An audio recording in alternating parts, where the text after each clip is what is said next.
75 വയസ്സുള്ള പാലക്കാട്ടുകാരി ദേവകിയമ്മയ്ക്ക് അന്നനാളത്തിന്റെ തുടക്കത്തിൽ അതായത് പോസ്റ്റ് ക്രൈക്കോട്ട് അർബുദമായിരുന്നു.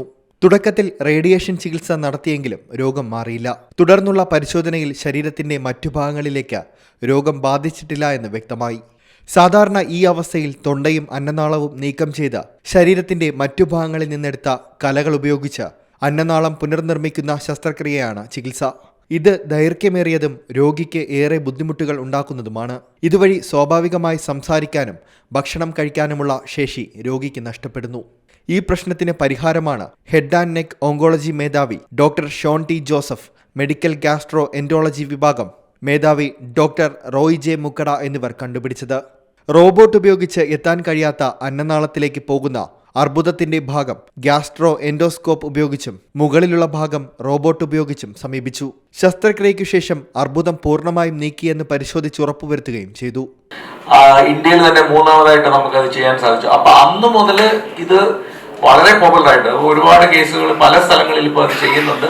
ഈ അക്ലീസിയ കാർഡിയക്ക് ഇപ്പോൾ സർജറി തന്നെ ഒഴിവാക്കിയിട്ട് എൻഡോസ്കോപ്പിക് സർജറീസ് ആണ് ചെയ്യുന്നത്.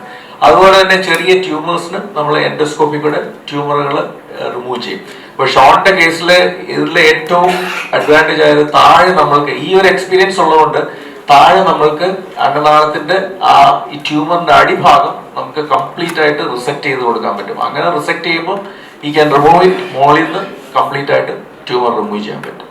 ശസ്ത്രക്രിയയ്ക്ക് ശേഷമുണ്ടായ പരിക്ക് കവിളിന്റെ ഉൾഭാഗത്തുള്ള കലകൾ ഉപയോഗിച്ച് ഡോക്ടർമാർ പുനർനിർമ്മിച്ചു.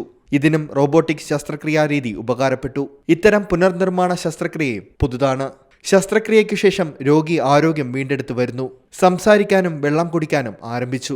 കുറച്ചു ദിവസങ്ങൾക്കുള്ളിൽ രോഗിക്ക് കൂടുതൽ മെച്ചപ്പെട്ട രീതിയിൽ ഭക്ഷണം കഴിക്കാൻ പറ്റുമെന്നാണ് ഡോക്ടർമാർ പ്രതീക്ഷിക്കുന്നത്.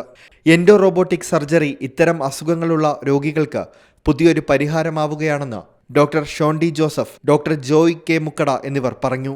News desk C Malayalam news. പുതിയ വാർത്തകളും വിശേഷങ്ങളും ഇനി വിരൽ തുമ്പിൽ. എല്ലാ ഡിജിറ്റൽ പ്ലാറ്റ്ഫോമുകളിലും ഇപ്പോൾ സി മലയാളം ന്യൂസ് ലഭ്യം.